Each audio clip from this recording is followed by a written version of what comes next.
মামলায় জেলে যেতে হবে বিএনপি নেতাদের, হুঁশিয়ারি প্রধানমন্ত্রী। তারাও যে অপকর্মগুলি করেছে এবং দুর্নীতি করেছে সেসব তথ্য তো আছেই, তত্ত্বাবধায়ক আমরা তো বের হয়েছিল। নতুন কৌশলে বিলবোর্ড দিয়ে প্রচারণা চালিয়েও আর কোনো লাভ হবে না, অভিমত এম কে আনোয়ারের। আপনারা নিজের গুণগান করার জন্য, আপনাদের নিজের ঢোল বাজাবার জন্য আপনারা বিলবোর্ড শুরু করেছেন, সেই বিলবোর্ড দিয়ে কিছুই হবে না। রেলপথে স্বস্তিতে যাত্রীরা, নৌপথে সময় মতো ছাড়ছে বেশিরভাগ লঞ্চ, সড়কে যানজটের দুর্ভোগে ঘরমুখো মানুষ। বাসে যাইতে 14-15 ঘন্টা লাগে, কোনো সময় 20 ঘন্টা লাগে যাবে। ট্রেনে একটু সুবিধা বেশি, বাচ্চাদের নিয়ে আবহাওয়া খোলামেলা পরিবেশ।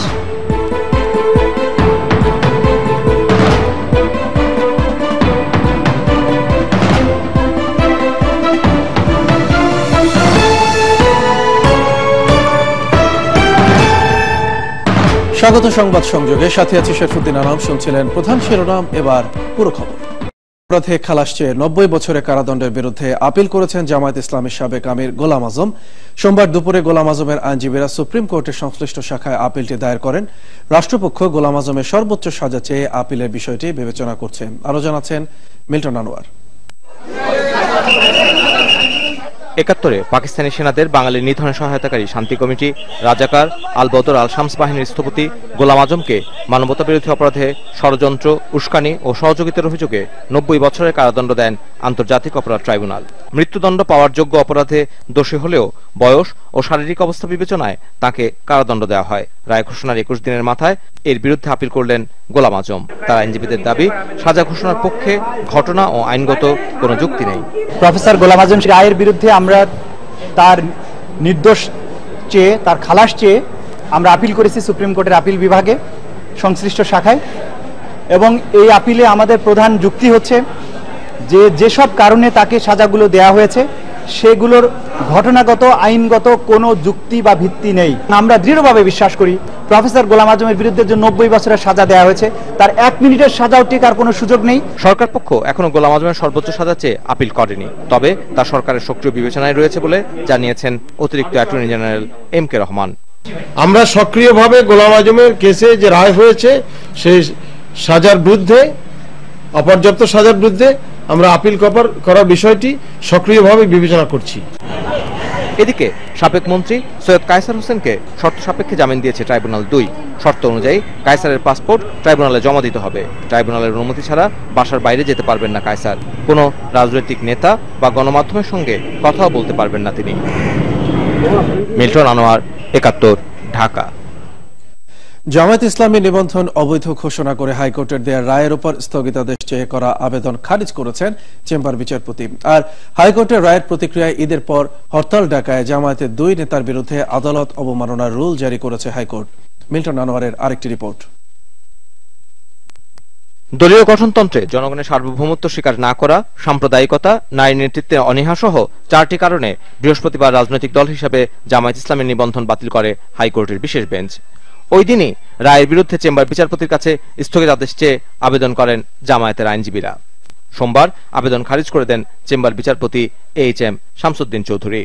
তো তারা একটা স্টে পিটিশন মুভ করেছে, এখানে চেম্বার জাজে স্টে পিটিশন ফাইল করেছে। আজকে এটা চেম্বার জাজের কাছে প্লেস হয়েছে। তাদের পক্ষে অ্যাডভোকেট রেকর্ড সাহেব টাইম চেয়েছিলেন, সময় কোর্ট দেননি। তারপর 2 পক্ষকে শুনেছেন, শুনে স্টে অ্যাপ্লিকেশন রিজেক্ট করেছেন। যতক্ষণ পর্যন্ত আপিল বিভাগ এটা সেটিসফাইড না করবে হাইকোর্টের জাজমেন্টটা, ততক্ষণ পর্যন্ত জামাত কোনো নির্বাচনে রাজনৈতিক দল হিসেবে প্রতিদ্বন্দ্বিতা করতে পারবে না, এটাই চূড়ান্ত। তবে জামায়াতের আইনজীবীদের অভিযোগ, বিচারপতি নিজের উদ্যোগে তাদের আবেদন খারিজ করে দিয়েছেন। আমাদের অ্যাডভোকেট অন রেকর্ডের পক্ষ থেকে আমরা জানিয়েছিলাম যে মামলাটি যেহেতু আমরা শুনানির জন্য কার্যতালিকায় আনিনি, সেই কারণে আজকের এই মামলাটি যাতে শুনানি না হয়, কার্যতালিকার থেকে এটা বাদ দেওয়া হয়। এবং একই সাথে আমরা এটাও বলেছিলাম যে আমাদের মাননীয় সিনিয়র অ্যাডভোকেট যিনি, তিনি ছুটির কারণে এখন বাইরে আছেন, সেই কারণে এই মামলাটি যাতে শুনানি না হয়। কিন্তু মাননীয় চেম্বার জজ আজকে আমাদের এই আবেদন সত্ত্বেও এই সিএমপিটি নাকচ করে দিয়েছেন, অর্থাৎ আমাদের যে স্টে পিটিশনটি ছিল সেটিকে তিনি খারিজ করে দিয়েছেন।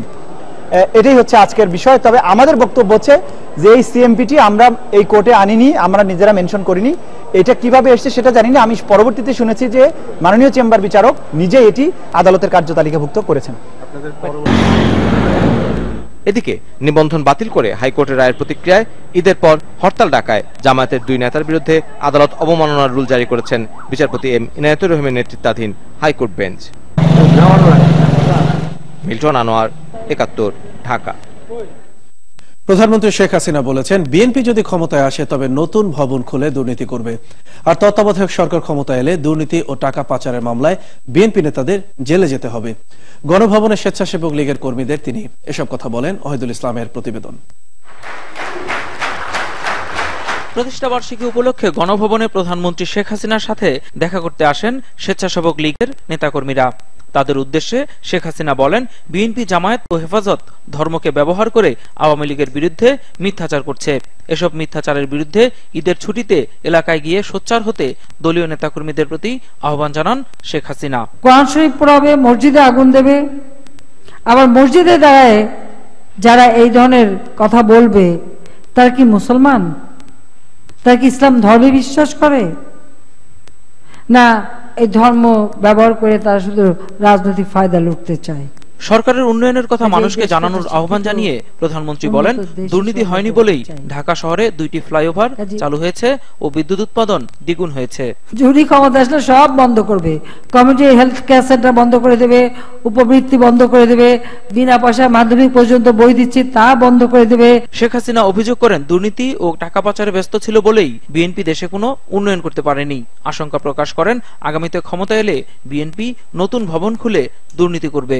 একজন প্রধানমন্ত্রী হয়ে কালো টাকা বানায় আবার জরিমানা দিয়ে সাদা করে, ছেলে পেলে শুদ্ধ।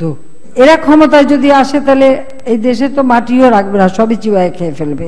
আগের তত্ত্বাবধায়ক সরকারের অভিজ্ঞতার কথা উল্লেখ করে প্রধানমন্ত্রী বলেন, তত্ত্বাবধায়ক সরকার এলে বিএনপি নেতাকর্মীদের আবারও জেলে যেতে হবে। ওই রকম তত্ত্বাবধায়ক যদি আসে তাদেরও তো ছাড়বে না, কারণ তারাও যে অপকর্মগুলি করেছে এবং দুর্নীতি করেছে সেসব তথ্য তো আছে। তত্ত্বাবধায়কের আমরা তো বের হয়েছিল। আমরা না হয় প্রতিহিংসামূলক কোনো পদক্ষেপ নেই নাই, নইলে আমাদের নেতাকর্মীর উপরে যে অত্যাচার হয়েছে সেই প্রতিশোধ যদি আমরা নিতে যেতাম তাহলে কি হতো দেশের অবস্থা বা তাদের অবস্থা। তবে 21 আগস্টের গ্রেনেড হামলার বিচার হবে বলে জানান প্রধানমন্ত্রী। তাইবুর রহমানের হত্যার বিচারও বাংলাদেশে ওহিদুল ইসলাম, 71, ঢাকা। এটাও জনগণকে। সরকার অসত্য তথ্য দিয়ে রাজধানীতে বিলবোর্ড লাগিয়েছে বলে দাবি করেছে প্রধান বিরোধী দল বিএনপি। বিলবোর্ড লাগিয়ে জনমতকে বিভ্রান্ত করা যাবে না বলে মনে করেন বিএনপির স্থায়ী কমিটির সদস্য এম কে আনোয়ার এমপি। অন্যদিকে দলের ভারপ্রাপ্ত মহাসচিব বলেছেন, মানুষ সরকার পরিবর্তনের সিদ্ধান্ত নিয়ে ফেলেছে। রাজধানীতে আলাদা অনুষ্ঠানে তারা এসব কথা বলেন। শফিক আহমেদের রিপোর্ট। সোমবার সাবেক রাষ্ট্রপতি জিয়াউর রহমান স্মৃতি পাঠাগারের আলোচনা সভায় বিএনপির ভারপ্রাপ্ত মহাসচিব বলেন, নিজেদের জনপ্রিয়তায় ধস নামার কারণেই রাজধানী জুড়ে বিলবোর্ড লাগিয়েছে সরকার। জনগণকে বিভ্রান্ত করবার জন্য যতই বিলবোর্ডে তাদের উন্নতির ফিরিস্তি লাগাক না কেন, অথবা যতই নতুন নতুন কথা বলে মানুষের মনকে বিভ্রান্ত করবার চেষ্টা করুক না কেন, জনগণ ইতিমধ্যেই এই সরকারকে তাদের অনাস্থার কথা জানিয়ে দিয়েছে। অন্য এক অনুষ্ঠানে বিএনপি নেতা এম কে আনোয়ার বলেন, অসত্য তথ্য দিয়ে বিলবোর্ড লাগিয়ে জনগণকে বিভ্রান্ত করা যাবে না। এই বিলবোর্ডগুলির মধ্যে ঠিক তাই অর্ধসত্য এবং মিথ্যা, এগুলো ইনশাআল্লাহ আমরা একদিন প্রকাশ করব।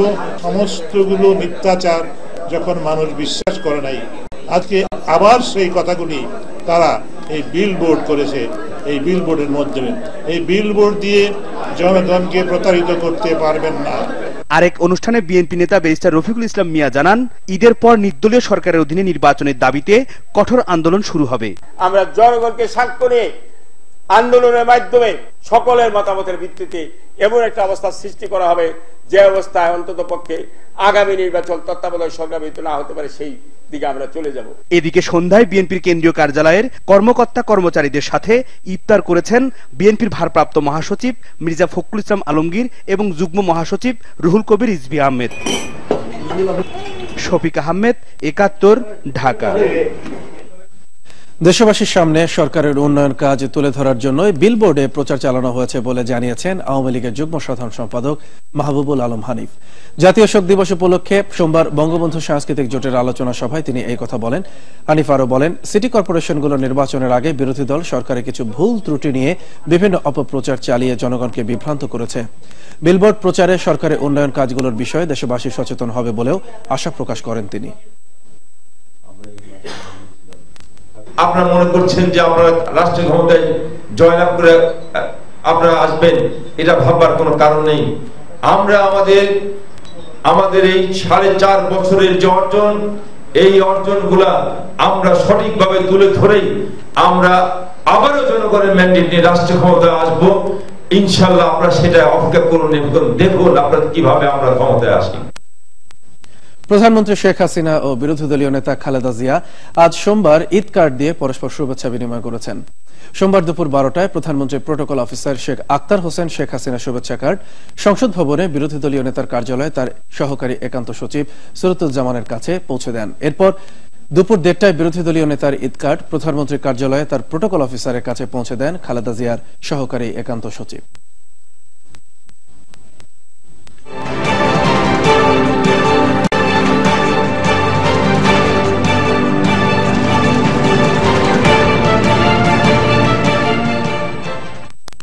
ঈদের 4 দিন আগেও ভিড় নেই কমলাপুর রেলওয়ে স্টেশনে। ফাঁকা ট্রেনে নিজের আসন বুঝে পেয়ে আর সময় মতো ট্রেন ছাড়ার কারণে সন্তুষ্ট যাত্রীরা। তবে কর্তৃপক্ষ বলছে ঘরমুখো মানুষের ভিড় বাড়বে মঙ্গলবার দুপুরের পর থেকে। বিস্তারিত ফাল্গুনী রশিদের প্রতিবেদনে। স্টেশনের রেলগাড়ি সাধারণত ঘড়ির কাঁটা মেপে না চললেও ঈদের অল্প কিছুদিন আগে দেখা গেল একেবারেই ভিন্ন চিত্র। অনেকে কল্পনাও করতে পারেননি এরকম সময় ও নিয়ম মেনে ফেলে চলে যাবে স্বাদের ট্রেন। তবে সময়মাফিক ট্রেন ছাড়ায় সন্তুষ্ট যাত্রীরা। পাশাপাশি ভিড় না থাকায় অনেকটা শান্তিময় পরিবেশেই আপনজনের কাছে ফিরে যাচ্ছে রাজধানীবাসী। ভিড় উপেক্ষা করার জন্য আসলে আমরা ট্রেনে যাওয়ার মেন উদ্দেশ্য। বাসে যাইতে তো 14-15 ঘন্টা লাগে, কোন সময় 20 ঘন্টা লাগে যাবে। ট্রেনে একটু সুবিধা বেশি, বাচ্চাদের নিয়ে আবহাওয়া খোলামেলা পরিবেশ। তবে সবচেয়ে খুশি ছোটরা। বাড়িতে ভাই বোনদের সাথে খেলাধুলা আর পড়াশোনার চাপ তো নেই।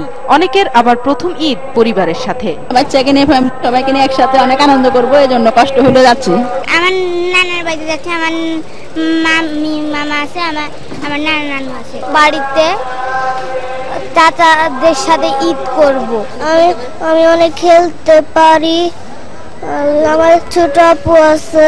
ঈদের 4 দিন আগে ভিড় না থাকলেও আগামীকাল বিকেল থেকে যাত্রীর সংখ্যা বাড়বে বলে মনে করছে রেলওয়ে কর্তৃপক্ষ। বাড়তি যাত্রীর কারণে ট্রেন ছাড়ার সময় নিয়েও আশঙ্কা করছেন তারা। গত বছরের ঈদের তুলনায় এবছর ঈদে প্রায় আমাদের 10 থেকে 15,000 যাত্রী বেশি। টাইট শিডিউল আমরা করতে পারি, কিন্তু এখন এই লংগেস্ট লিডে আবার স্টপেজ বেশি। একটা ট্রেনে 16 থেকে 18, 20, 21টা পর্যন্ত স্টপেজ আছে।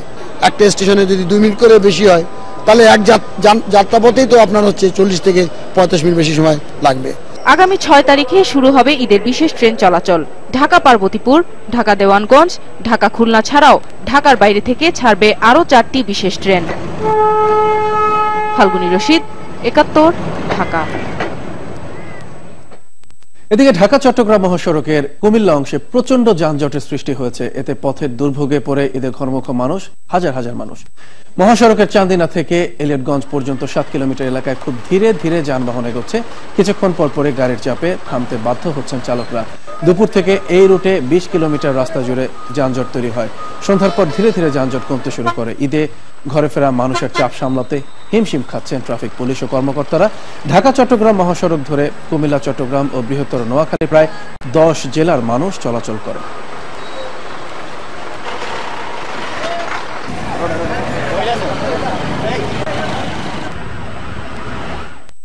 ঈদের নৌপথে ঘরমুখো মানুষের জন্য চালু হয়েছে বিশেষ লঞ্চ সার্ভিস। সদরঘাট থেকে দক্ষিণাঞ্চলে বিভিন্ন রুটে যোগ হয়েছে 7টি লঞ্চ। বিশেষ এই সার্ভিসের প্রথম দিনে সময় মতো ছেড়েছে সব লঞ্চ। ভিড় কম থাকায় স্বস্তি জানিয়েছেন যাত্রীরাও। আর ঈদের পুরো সময় জুড়ে এই সেবা নিশ্চিত করতে নানা প্রস্তুতি নিয়েছে নৌ কর্তৃপক্ষ। বিস্তারিত জানাচ্ছেন রাহি হোসেন। ঈদে ঘরমুখো মানুষ, নদীপথে যারা বাড়ি যাবেন তাদের গন্তব্য রাজধানীর সদরঘাট। নৌ কর্তৃপক্ষের দাবি, যাত্রী সেবা নিশ্চিত করতে ঈদ উপলক্ষে প্রতিটি লঞ্চই সাজানো হয়েছে, নেওয়া হয়েছে প্রয়োজনীয় সব ধরনের প্রস্তুতি। দক্ষিণাঞ্চলের এসব মানুষের এখন অপেক্ষা নিশ্চিন্ত যাত্রার। ঈদের সময়টা কাটাতে চান প্রিয়জনের সাথে। রোববারই প্রথম দফায় ঢাকা ছেড়েছে ঈদের বিশেষ লঞ্চ। প্রথম দিনে ভিড়ও ছিল কম, আর সময় মতো লঞ্চ ছাড়ায় খুশি অনেকেই। মা বাপ ভাই বোন স্ত্রীর কাছে যাচ্ছে, যত কষ্ট লাগুক মনের ভিতরে একটা আনন্দ আছে। বাবা মার সাথে ঈদ করার মতো একটা আনন্দ, এটা আসলে প্রকাশ করার মতো না। ঈদের অনেকদিন পর বাড়ি যাইতেছি, সবাই মিলে একসাথে, মানে একটা তৃপ্তি থাকবেই সবাই। ঈদের আগের দিন পর্যন্ত এমন ঝামেলাহীন যাত্রাপথের নিশ্চয়তা চান যাত্রীরা। প্রিয়জনের সাথে প্রিয় মুহূর্তটি কাটানোর জন্য চান নিরাপদে ঘরে ফেরার নিশ্চয়তা, আর সেজন্য চাই পর্যাপ্ত লঞ্চ আর টিকিট। গাড়টা সবকিছু ভালোই ছিল, কুলিরা যখন ডিস্টার্ব করতো ওরকম আসতে, ওরকম ডিস্টার্ব কিছু করে না, খুব ভালোই লাগছে। যে পুরাতন লঞ্চ রং করে কোন রকম চালাচ্ছে বা চালাবে যাত্রীদের, এখন দুর্ঘটনা হলে ওরাই হয়। আগে থেকে সিট করে নিয়েছিল তো সেজন্য সমস্যা হয়নি। যাত্রীদের এসব চাওয়া নিয়ে নৌ পরিবহন কর্তৃপক্ষ বলছে, ঈদে বাড়তি চাপ আর দুর্ঘটনা এড়াতে চালু করা হয়েছে 7টি নতুন লঞ্চ। ঢাকা বরিশাল রুটে বিশাল জাহাজ যারা পরিচালনা করেন মালিকগণ, তাদের সাথেও আমাদের আলোচনা হয়েছে এবং তারাও এখন আস্তে আস্তে দ্রুতগামী লঞ্চ এবং অধিকতর নিরাপদ এবং কম সময়ে যারা চলাচল করতে পারে, আরামদায়ক হয়, সে ধরনের লঞ্চ বাড়ানোর পরিকল্পনা তারা অলরেডি গ্রহণ করেছে। কর্তৃপক্ষ জানায়, যাত্রীদের সুবিধার জন্য ঈদের রোটেশন পদ্ধতি বাতিল করে যে লঞ্চ আগে আসছে সেটাই আগে ছাড়া হচ্ছে, আর নিরাপত্তা নিশ্চিত করতে মোতায়েন করা হয়েছে র্যাব, পুলিশ ও আনসার। রাই হোসেন, ৭১, ঢাকা। আজ পবিত্র লাইলাতুল কদর বা শবে কদর। মুসলমানদের কাছে শবে কদর অত্যন্ত মহিমান্বিত একটি রাত। এই উপলক্ষে বাইতুল মোকাররম জাতীয় মসজিদে আলোচনা, মিলাদ ও বিশেষ মোনাজাতের আয়োজন করা হয়েছে। শবে কদরের এই রাতে পবিত্র কোরআন অবতীর্ণ হয় এবং এই রাতকে কেন্দ্র করে কোরআন শরীফে আল কদর নামে একটি সূরাও নাজিল হয়। ইসলাম ধর্মে বলা হয়েছে, অন্যান্য সময় 1000 মাস ইবাদত করলে যে সওয়াব পাওয়া যায়, কদরের এই রাতে ইবাদত করলে তার চেয়ে বেশি সওয়াব পাওয়া যায়। তাই এই রাতে ইবাদত বন্দেগী করে আল্লাহর কাছে গুনাহ মাফের জন্য প্রার্থনা করেন ধর্মপ্রাণ মুসলমানরা।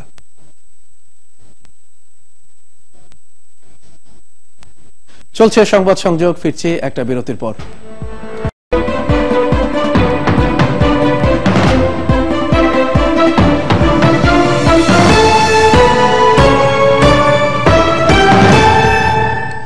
আপনারা আছেন ৭১-এ, চলছে সংবাদ সংযোগ। আরো খবরের আগে শিরোনাম আরো একবার।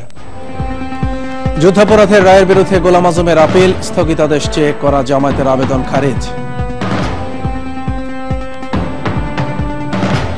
তত্ত্বাবধায়ক এলে দুর্নীতি ও অর্থ পাচার মামলায় জেলে যেতে হবে বিএনপি নেতাদের, হুঁশিয়ারি প্রধানমন্ত্রীর।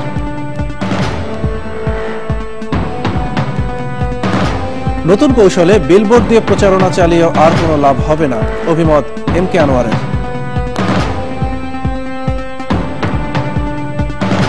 রেলপথে স্বস্তিতে যাত্রীরা, নৌপথে সময় মতো ছাড়ছে বেশিরভাগ লঞ্চ, সড়কে যানজটের দুর্ভোগে কর্মঠ মানুষ।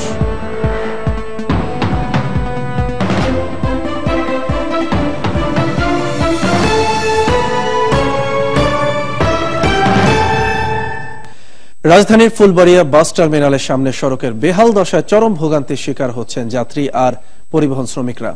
দুপুরে ফুলবাড়িয়া বাস টার্মিনাল পরিদর্শনে গিয়ে সড়কের এই বেহাল অবস্থা দেখে ঈদের আগে সড়কটি চলাচলের উপযুক্ত করার নির্দেশ দেন যোগাযোগ মন্ত্রী ওবায়দুল কাদের। বিস্তারিত জানাচ্ছেন আতাউর কাউসার। রাজধানীর বাস টার্মিনালগুলোর অন্যতম গুরুত্বপূর্ণ ফুলবাড়িয়া বাস টার্মিনাল। এখান থেকে খুলনা, যশোর, সিলেট, ফরিদপুর, মাওয়া সহ কমপক্ষে 50টি রুটে ঢাকা ছাড়ে বাস। কিন্তু টার্মিনালের সামনে রাস্তার অবস্থা অজপাড়া গাঁয়ের মাটির রাস্তার চেয়েও খারাপ। এতে ভোগান্তিতে পড়ছে সবাই। এখান থেকে গাড়ি ঢুকলে আমাদের গাড়ির পাতি ভেঙে যায়, তারপরে কোনো প্যাসেঞ্জার স্ট্যান্ডের ভিতরে আসতে পারে না। বঙ্গবাজার থেকে এই পর্যন্ত আসতে প্রায় 2 ঘন্টা সময় লেগে যায়, শুধু একমাত্র রাস্তা বেহালের দোষে। যাত্রী চলাচল অসুবিধা হয়, প্লাস আমাকে গাড়ি আনতেও সমস্যা। যে রাস্তা এমন কোন দিন না যে 2-1টা গাড়ি বিকল না হয়। সোমবার দুপুরে এই টার্মিনাল থেকে ঢাকা গোপালগঞ্জ রুটে বিআরটিসির এসি বাস সার্ভিস উদ্বোধনে যান যোগাযোগ মন্ত্রী ওবায়দুল কাদের। বাস উদ্বোধনের আগেই রাস্তার অবস্থা দেখে এটি মেরামতের জন্য ঢাকা দক্ষিণ সিটি কর্পোরেশনের প্রশাসককে ফোন করেন মন্ত্রী। আপনি এটা করেন ইমিডিয়েট। না এটা করতে হবে, আপনাকে করতে হবে, করবেন, এটা করতে হবে, আপনাকে আপনি করতে হবে, পারবেন না মানে। আশাব্যঞ্জক তো নয়, বরং দায়িত্ব এড়ানোর জবাব পেয়ে প্রচন্ড ক্ষুব্ধ হয়ে ওঠেন যোগাযোগ মন্ত্রী। সাথে সাথে ফোন দেন স্থানীয় সরকার প্রতিমন্ত্রী জাহাঙ্গীর কবির নানককে।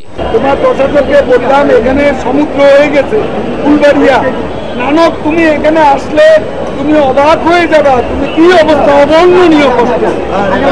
আমি বললাম, সে বলে তো এটা আমাদের দায়িত্ব না। আমি তখন বললাম আপনাকে করতে হবে, সে বলে এটা তার দায়িত্ব না, এটা ওরিয়নের দায়িত্ব। সিটি রাস্তা যদি খারাপ হয় এটা তার দায়িত্ব কি আমরা নেব না সরকার? পরে প্রতিমন্ত্রী সড়ক মেরামতের ব্যবস্থা নেওয়ার আশ্বাসে শান্ত হন মন্ত্রী। আমি মাননীয় স্থানীয় সরকার প্রতিমন্ত্রীর সঙ্গে কথা বলেছি, তিনি বলেছেন এটা সিটি কর্পোরেশনের দায়িত্ব এবং তিনি হয়তো আগামীকাল এখানে আসবেন। আপাতত এই দুরবস্থা দূর করার জন্য আমি বিআরটিসি চেয়ারম্যানকে নির্দেশ দিচ্ছি যে এই অবস্থার অবসানে আজকে থেকেই যেন এখানে মেরামত কাজ করে। নানা সময় সড়ক মেরামতের আশ্বাস পূরণ না হলেও এলাকাবাসী আশা করছেন এবার হয়তো ভোগান্তি কমবে। তাকে আমি এই কথাই দিয়েছি। আতাউর কাউসার, ৭১, ঢাকা। রাজধানীর ঢাকার কুড়িল ফ্লাইওভার চালুর পর যানজট অনেকটাই এখন কম। চালক ও যাত্রীরা বলছেন আগের চেয়ে এখন অনেক কম সময়ে গন্তব্যে পৌঁছানো সম্ভব হচ্ছে। যানজট ভোগান্তি কম এবং সময় বাঁচায় খুশি তারা। প্রায় ৩ কিলোমিটার দীর্ঘ এই উড়াল সড়ক দিয়ে পূর্বাচল থেকে প্রগতি সরণি, রামপুরা, বনানী, নিকুঞ্জ আর উত্তরা থেকে বনানী আর রামপুরার দিকে 5টি গন্তব্যে সহজেই যাওয়া যাচ্ছে। কুড়িলের দায়িত্বরত সার্জন জানান, বড় ধরনের কোনো দুর্ঘটনা না ঘটলে সেখানে যানজটের কোনো সম্ভাবনা নেই। রোববার চলাচলের জন্য খুলে দেওয়া হলো রাজধানীর কুড়িল উড়াল সড়ক। আমি এখন আসছি আপনার গুলশান থেকে, বাট ফ্লাইওভারটা হওয়াতে এখন ট্রাফিক জ্যামটা খুবই কম পাচ্ছি। এখন আমাদের সুবিধা আছে, দাঁড়াই থাকা লাগে না। এক নম্বর যাত্রী হারানি হয় না, মানে যাত্রী রানিং এ চলে যাচ্ছে। এদিকে জ্যামের সৃষ্টি হতো, এখন এই ফ্লাইওভার হওয়ার কারণে এই রেল সিগন্যালের কারণে এই প্লেসটাতে তেমন কোনো সমস্যা দেখা যাচ্ছে না। যেখানে গ্যাদারিং হয় সেখানেই সাধারণত সমস্যাগুলো হয়। এখানে যেহেতু জ্যাম থাকবে না সেহেতু লোকজন ওইভাবে দাঁড়িয়ে থাকার কোনো স্কোপ নেই বা গ্যাদারিং হওয়ার সুযোগ নেই। আগে এখানে সিগন্যালে 20 মিনিট 25 মিনিট দাঁড়িয়ে থাকতে হতো, এখন আমরা খুব সহজেই চলে যেতে পারছি। আগে খুব যানজট ছিল, এখন খুব ক্লিয়ার হয়ে গেছে, এখন কোনো যানজট নাই। থেকে আসার সময় প্রায় আধা ঘন্টা সিগন্যালে থাকা লাগতো, এখন চলে আসলাম কোনো সিগন্যালই নাই। আমার সুবিধা হয়েছে, মনে করেন যে জ্যামের মধ্যে আটকা থাকতাম এই গরমের মধ্যে, ঠিক আছে, এই যানজটটা কমে গেছে। রাজধানীর সবচেয়ে গুরুত্বপূর্ণ গুলিস্তান শনি রাখড়া ফ্লাইওভার নির্মাণ কাজ চলছে। সেই ফ্লাইওভারের সর্বশেষ অবস্থা জানাতে ৭১-এ যোগ দিচ্ছেন স্থানীয় সরকার প্রতিমন্ত্রী জাহাঙ্গীর কবির নানক। জনাব নানক, আপনাকে স্বাগত জানাচ্ছি ৭১-এ। অনেকদিন ধরে গুলিস্তান শনি রাখড়া ফ্লাইওভারের কাজ চলছে, তো এটি কবে নাগাদ শেষ হতে পারে বলে আপনি মনে করছেন?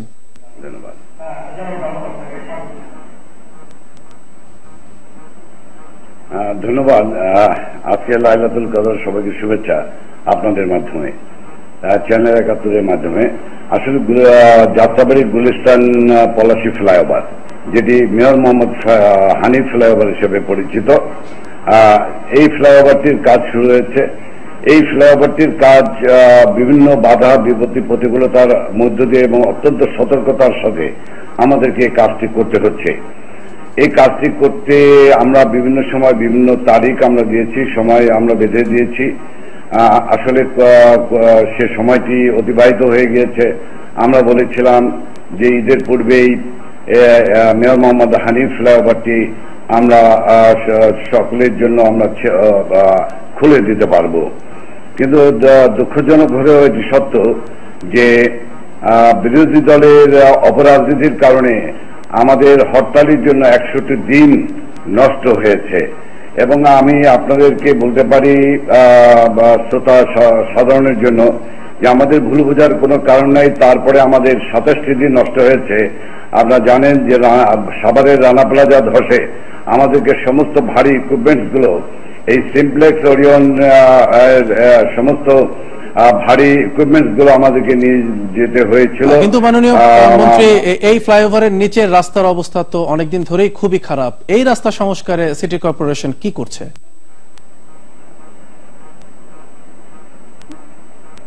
দেখেন, আজকে মাননীয় যোগাযোগ মন্ত্রী, যিনি দেশের এই প্রান্ত থেকে ও প্রান্ত ছুটে বেড়াচ্ছেন উল্কার গতিতে, তিনি আজকে ফুলবাড়িয়া গিয়েছিলেন। ফুলবাড়িয়াতে গিয়ে যে রাস্তার করুণ দশা দেখেছেন, সেটি আমাকে সঙ্গে সঙ্গে উনি আমাকে ফোন করেছিলেন। আমি ওনাকে আশ্বস্ত করেছি। উনি কিছুদিন আগেই আমাকে এমনইভাবে যাত্রাবাড়ি থেকে আমাকে ফোন করেছিলেন। যাত্রাবাড়ির অবস্থা অনেক উন্নতি হয়েছে। ফুলবাড়িয়া বাস স্ট্যান্ডের এখানে যে করুণ দশা, যেটি এই মুহূর্তে আমরা জানি, আমরা দেখেছি এবং আপনাদের মাধ্যমেও দেশবাসী দেখছেন। আমরা এটি বলতে পারি যে এমনি বর্ষাকাল, তারপরে এই জায়গাটির যে ট্রাফিক জ্যাম এবং যাত্রা ফ্লাইওভারের কাজ করতে গিয়ে, মেয়র মোহাম্মদ হানিফ ফ্লাইওভারের কাজ করতে গিয়ে মানুষকে অনেক দুঃখ কষ্টের মধ্য দিয়ে চলাচল করতে হচ্ছে, এটি সত্য। আমি মাননীয় যোগাযোগ মন্ত্রীকে কথা দিয়েছি, আমি আগামীকাল যাব, আমি পরিদর্শন করব এবং ইতিমধ্যেই আমি সংশ্লিষ্ট কর্মকর্তাদেরকে আমি বলেছি যে যত বাধা বিপত্তি থাকুক না কেন, যত পরিবহনের যানজট রাস্তার উপর গাড়ি ঘোড়া থাকুক না কেন, সর্বসাধারণের সুবিধার কথা চিন্তা করে এই রাস্তাটি মানুষের চলাচলের উপযোগী করতে হবে। জি মাননীয় মন্ত্রী, আরেকটি বিষয় জানতে চাচ্ছিলাম। এই বিষয়ে তো আশাব্যঞ্জক একটি ধারণা সবাই নিশ্চয়ই পেলেন। মগবাজার মৌচাক ফ্লাইওভারের নির্মাণ কাজ শেষ হতে কত সময় লাগতে পারে আনুমানিক?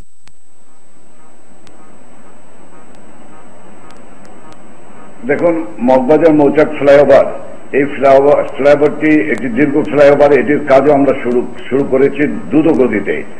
আমরা নিশ্চয়ই দেখতে পাচ্ছেন, আমিও আপনাদের নিউজের মধ্যে দিয়ে কিছুক্ষণ আগে দেখছিলাম, বিভিন্ন সাধারণের ট্যাক্সি ড্রাইভারের, রিক্সা ড্রাইভার, বিভিন্ন ট্যাক্সিওয়ালা, সিএনজি ড্রাইভারের সেন্টিমেন্ট, যাত্রী সাধারণের সেন্টিমেন্ট আমিও দেখছিলাম। আসলে এই কুড়িল ফ্লাইওভার উদ্বোধনের মধ্য দিয়ে আমরা এটি বলতে চাচ্ছিলাম যে বর্তমান সরকার, জননেত্রী শেখ হাসিনা সমস্ত ঢাকা শহরকে নিয়ে একটি পরিকল্পনা নিয়ে এসছেন এবং সেই পরিকল্পনা অনুসারে সমগ্র ঢাকাকে একটি ফ্লাইওভার নেটওয়ার্কের মধ্যে নিয়ে আসতে চান। এই যানজটে নাবিশ্বাস ঢাকাবাসীকে আমরা এভাবেই মুক্ত করতে চাই। মালিবাগ মৌচাক ফ্লাইওভারের কাজ অত্যন্ত দ্রুতগতিতে এগিয়ে চলছে। যাত্রাবাড়ি গুলিস্তান পলাশী ফ্লাইওভার, যেটি যাত্রাবাড়ি গুলিস্তান ফ্লাইওভার নামে খ্যাত ছিল, সেটি আমি বলে রাখতে চাই আপনাদের মাধ্যমে। সেটি হলো যে এটি যেদিন মাননীয় প্রধানমন্ত্রী শেখ হাসিনা এটি উদ্বোধন করেন, ভিত্তিপ্রস্তর স্থাপন করেন, সেদিন তিনি সর্বসাধারণের সুবিধার জন্য, ঢাকাবাসীর সুবিধার জন্য তিনি এটিকে ওই উদ্বোধনী অনুষ্ঠানে সিমপ্লেক্স ওরিয়নকে নির্দেশ দেন যে এই ফ্লাইওভারটি গুলিস্তান পর্যন্ত নয়, এটি পলাশী পর্যন্ত নিতে হবে একটি পরিকল্পনা করে। সেটি আমরা পরে বুঝতে পেরেছি যখন ওনার নির্দেশনা পেয়েছি যে গাবতলী থেকে একটি ফ্লাইওভার এসে পলাশীতে এসে ডাউন হবে এবং এই পলাশীতে ডাউন হলে পরে সমস্ত বিষয়টি হয়ে যাবে একটি নেটওয়ার্কের মধ্যে কানেক্টিভিটি হয়ে যাবে। জি মাননীয় মন্ত্রী, আপনাকে অসংখ্য ধন্যবাদ। আমরাও আশা করছি এই পরিকল্পনা সার্বিকভাবে সফল হবে। ধন্যবাদ আপনাকে। আমাদের সঙ্গে যুক্ত হয়েছিলেন স্থানীয় সরকার প্রতিমন্ত্রী জাহাঙ্গীর কবির নানক এবং রাজধানীতে নির্মাণাধীন বিভিন্ন ফ্লাইওভার নিয়ে তিনি আমাদের সঙ্গে কথা বলছিলেন। সাংবাদিকদের বেতন ভাতা নির্ধারণে গঠিত অষ্টম ওয়েস্ট বোর্ডের সুপারিশ অনুমোদন করে 6 সদস্যের একটি কমিটি গঠন করেছে মন্ত্রিসভা। প্রধানমন্ত্রীর কার্যালয়ে মন্ত্রিসভার বৈঠকে এই কমিটি গঠনের সিদ্ধান্ত হয়। বৈঠক শেষে সচিবালয়ে মন্ত্রী পরিষদ বিভাগের অতিরিক্ত সচিব খন্দকার ইফতেখার হায়দার সাংবাদিকদের জানান, কমিটি 1 মাসের মধ্যে সুপারিশ পর্যালোচনা করে প্রতিবেদন জমা দেবে। নতুন ওয়েস্ট বোর্ডে সংবাদকর্মীদের মূল বেতন আগের তুলনায় গড়ে 70% বাড়ানো হয়েছে। পাশাপাশি মূল বেতনের সঙ্গে সামঞ্জস্য রেখে অন্যান্য সুবিধা দেওয়ারও প্রস্তাব করা হয়েছে।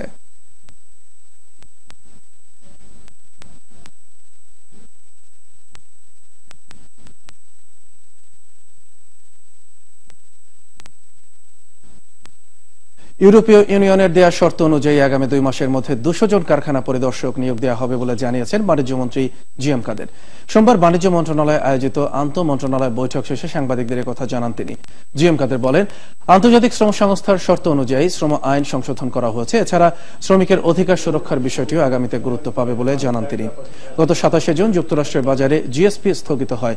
এরপর যুক্তরাষ্ট্র এবং ইউরোপীয় ইউনিয়ন উভয় দেশ বিশেষ বাণিজ্য সুবিধা জিএসপি অব্যাহত রাখার জন্য বেশ কিছু কার্যক্রম ঠিক করে দেয়।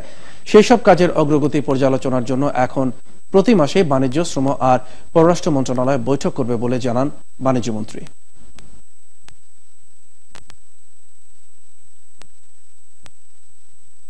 তারা অ্যাকশন প্রোগ্রাম দিয়েছিল, সেখানে স্পেসিফিক্যালি কোনো শ্রম আইনের কোনো একটি বিষয় নিয়ে তারা কিছু করতে বলেনি। শ্রম আইনটিকে তারা সংশোধন করতে বলেছিল এবং আমরা সংশোধন করেছি, তাদেরকে জানিয়ে দেওয়া হয়েছে। এই বিষয়ে পরবর্তী যদি কোনো তারা আমাদেরকে জানায় তাহলে সেই ব্যাপারে আমরা বিবেচনা করব এবং তারা সেইভাবেই ব্যবস্থা নেবে যাতে করে 2 মাসের মধ্যে সম্পূর্ণ রিক্রুটমেন্ট সম্পন্ন হয়। তার জন্য আজকে টার্গেট দেওয়া হয়েছে। বকেয়া বেতন ভাতা ও ক্ষতিপূরণের দাবিতে বিক্ষোভ করেছে রানা প্লাজার শ্রমিক এবং ক্ষতিগ্রস্তরা। এদিকে বেতন ও বোনাসের দাবিতে গাজীপুরে ঢাকা ময়মনসিংহ মহাসড়কে অবরোধ করে গার্মেন্টস শ্রমিকরা। সোমবার সকালে বিপ্লবী শ্রমিক কমিটির ব্যানারে রানা প্লাজার সামনে বিক্ষোভ করে ভবন ধসে আহত ও নিহত স্বজনরা। এ সময় একটি মিছিল বের করলে পুলিশ তাদের বাধা দেয়। পরে সেখানেই সমাবেশ করে শ্রমিকরা। এ সময় ঈদের আগে বকেয়া বেতন ভাতা, ক্ষতিপূরণ, ঈদ বোনাসের দাবিতে স্লোগান দেন তারা। শ্রমিকদের বিক্ষোভের কারণে ঢাকা আরিচা মহাসড়কে সৃষ্টি হয় দীর্ঘ যানজট। এদিকে গাজীপুরে বকেয়া বেতন ও বোনাসের দাবিতে সকালে কাজ বন্ধ করে বিক্ষোভে নামে স্টাইল ও ফ্যাশন কারখানা শ্রমিকরা। এ সময় তারা মাস্টারবাড়ি এলাকায় প্রায় 1 ঘন্টা ঢাকা ময়মনসিংহ মহাসড়ক অবরোধ করে রাখে। পুলিশ তাদের সরাতে গেলে কয়েক দফা ধাওয়া পাল্টা ধাওয়া হয়। এতে পুলিশ সহ আহত হন কমপক্ষে 20 জন।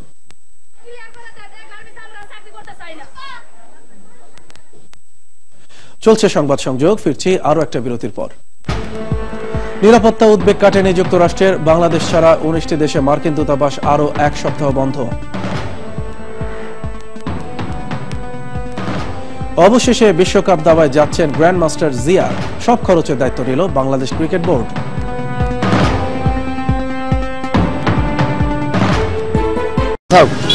এখন কাম কাজ নাই, এখন ঢাকা আসিয়া এখন কাপড় চোপড় ঈদের বাচ্চাকে নিয়ে দেবো।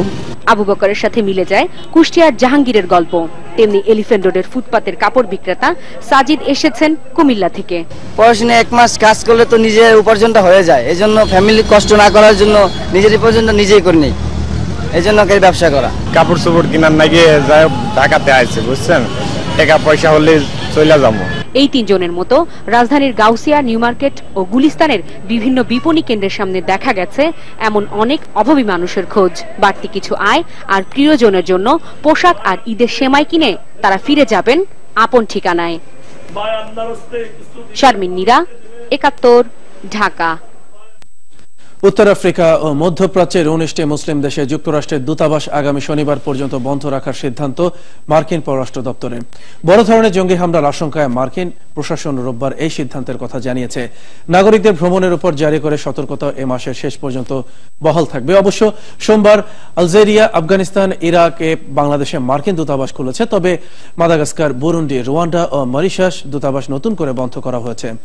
আল কায়দা জঙ্গি হামলার আশঙ্কায় 21টি মুসলিম দেশে মার্কিন দূতাবাস ও কনসুলেট রোববার বন্ধ রাখে ওয়াশিংটন। ঢাকায় কানাডা হাই কমিশনও সোমবার খোলা ছিল।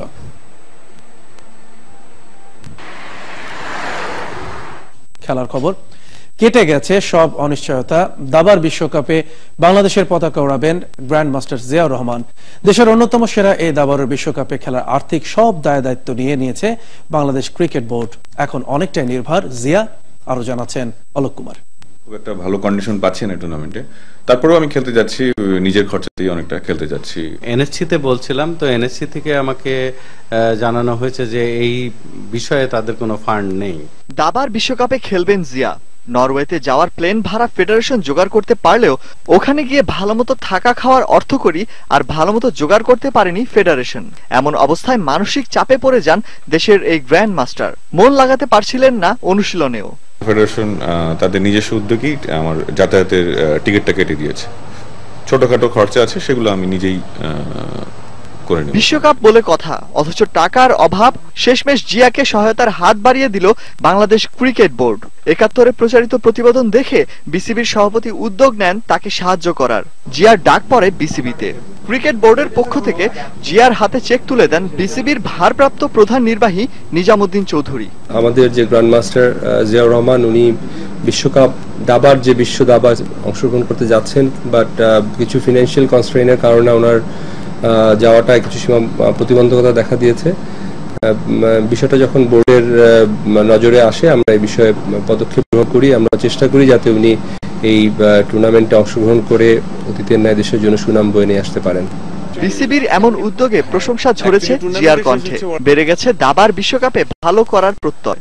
আন্তরিকভাবে ধন্যবাদ জানাচ্ছি বাংলাদেশ ক্রিকেট বোর্ডের প্রেসিডেন্টকে এবং বাংলাদেশ ক্রিকেট বোর্ডের অন্য সকল কর্মকর্তাবৃন্দকে, এবং আমি খুবই গর্বিত ফিল করছি যে অনারটা তারা আমাকে দিল, এবং অনেক দায়িত্ববোধ ফিল করছি যে আমাকে ভালো রেজাল্ট করতে হবে। অবশ্যই চ্যানেল ৭১-এর যে রিপোর্টটা হয়েছিল, ওই রিপোর্টটা সম্ভবত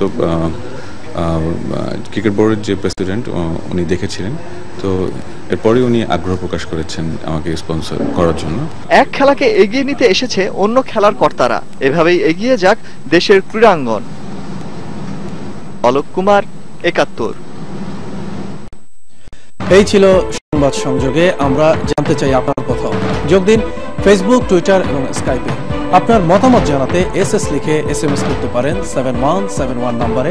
সঙ্গে থাকুন ৭১।